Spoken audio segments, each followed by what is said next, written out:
भारत उपरे अमेरिका लगाई टारिफ। एबे टारिफ रे निजे फसिलाणी। अमेरिका उपरे बढ़िबो अर्थनैतिक बोझ। भारत उपरे अमेरिका 50% टारिफ लगाई। यार प्रभाव एबे पूरा देश में देखा मिली। किंतु चीन गस्तरे मोदी जीवा परे चीन और भारत संपर्क में सुधार आसी। खाली संपर्क सुधुरी ता नुहे, आगामी दिन में भारत और चीन मिलित भाव में वाणिज्य द्विपाक्षिक कारबार करेंगे बोली जनापड़ी।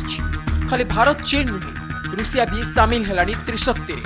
जदि त्रिशक्ति मिशीजे तेरे अमेरिका सांघातिक भाव में हैरान हेबो बोली कहुযাଉଛି, जहाकु नै एबे चर्चा। भुशुड़िब अमेरिका अर्थनीति, चिंतारे ट्रंप सरकार। भारत उपरे अमेरिका 50% टैरिफ लगाइबा परे एबे पूरा विश्व में एहाकु नै चर्चा चली। कारण एहा द्वारा वाणिज्य सांघातिक भाव में प्रभावित होउछि, किंतु एहा जारी रहिले अमेरिका सर्वाधिक क्षति सहिब बोली कहुযাଉଛି।